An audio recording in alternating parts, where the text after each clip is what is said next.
पौराणिक कथा के अनुसार एक गांव में एक साहूकार था जिसके 7 बेटे थे। एक बार साहूकार ने एक तालाब बनवाया, लेकिन 12 वर्षों तक भी वह तालाब नहीं भर सका। इससे परेशान होकर साहूकार कुछ विद्वान पंडितों के पास गया और उसने पूछा कि इतने दिन हो गए लेकिन मेरा तालाब क्यों नहीं भरता है। तब पंडितों ने कहा कि तुम्हें तुम्हारे बड़े बेटे या बड़े पोते की बलि देनी होगी, तभी ये तालाब भरेगा। तब साहूकार ने अपनी बड़ी बहू को उसके माता पिता के घर भेज दिया और पीछे से अपने बड़े पोते की बलि दे दी,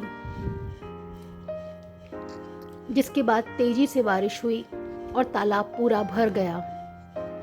इसके बाद बच बारस आई और सभी ने कहा कि अपना तालाब पूरा भर गया है, इसकी पूजा करने चलो। साहूकार अपने परिवार के साथ तालाब की पूजा करने गया। वह दासी से बोल गया था कि गेहूं को पका लेना।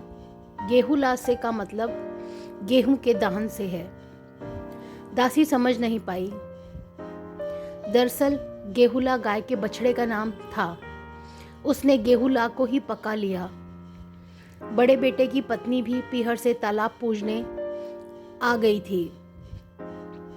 तालाब पूजने के बाद वह अपने बच्चों से प्यार करने लगी। तभी उसने बड़े बेटे के बारे में पूछा। तभी तालाब में से मिट्टी में लिपटा हुआ उसका बड़ा बेटा निकला और बोला कि माँ, मुझे भी तो प्यार करो। तब सास बहू एक दूसरे को देखने लगी। सास ने बहू को बलि देने वाली सारी बात बता दी। फिर सास ने कहा कि बच बारस माता ने हमारी लाज रख ली और हमारा बच्चा वापस दे दिया। तालाब की पूजा करने के बाद जब वे वापस घर लौटे तो उन्होंने देखा बछड़ा नहीं था। साहूकार ने दासी से पूछा कि बछड़ा कहाँ है? तो दासी ने कहा कि आपने ही तो उसे पकाने को कहा था।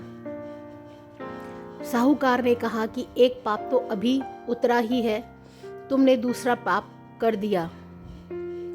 साहूकार ने पका हुआ बछड़ा मिट्टी में दबा दिया। शाम को गाय वापस लौटी तो वह अपने बछड़े को ढूंढने लगी और फिर मिट्टी खोदते लगी। तभी मिट्टी में से बछड़ा निकल गया। साहूकार को पता चला तो वह भी बछड़े को देखने गया। उसने देखा कि बछड़ा गाय का दूध पीने में व्यस्त था। तब साहूकार ने पूरे गांव में यह बात फैलाई कि हर बेटे की माँ को बच बारस का व्रत करना चाहिए और तालाब पूजना चाहिए। हे बच बारस माता, जैसा साहूकार की बहू को दिया वैसा हमें भी देना। कहानी कहते सुनते ही सभी की मनोकामना पूर्ण करना।